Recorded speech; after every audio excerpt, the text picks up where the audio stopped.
ആ അച്ഛൻ ഉണ്ടാക്കി തരാം. അതേ മാഗി എടുത്ത് ഇനി പാത്രം എടുക്കട്ടെ.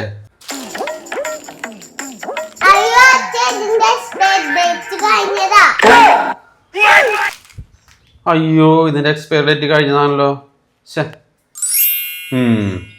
പൊന്നി ഇവിടെ നിക്ക്, അച്ഛൻ ഇപ്പൊ വരാട്ടോ.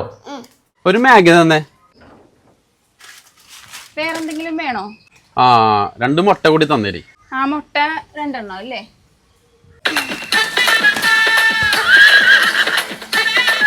ആ അല്ല വേണ്ട, മുട്ട വേണ്ടട്ടാ. വേണ്ടേ? മാഗിക്ക് എത്ര? 30 15? 15. അയ്യോ ഇതിന്റെ എക്സ്പയറി ഡേറ്റ് കഴിഞ്ഞതാണല്ലോ. എക്സ്പയറി ഡേറ്റ് കഴിഞ്ഞതാണോ? അയ്യോ ചേട്ടാ സോറി, ഇതിന്റെ എക്സ്പയറി ഡേറ്റ് കഴിഞ്ഞു പോയി. ചേട്ടൻ ഒരു കാര്യം ചെയ്യൂ, അപ്പുറത്തെ കടയിലുണ്ടാവും, അവിടെ ചെന്നൊന്ന് വാങ്ങിക്കാവോ? ആ ശരി ശരി, ഇനിയെങ്കിലും നോക്കി വെക്ക്. എക്സ്പയറി ഡേറ്റ് കഴിഞ്ഞ സാധനങ്ങളൊക്കെ മാറ്റി വെക്ക്.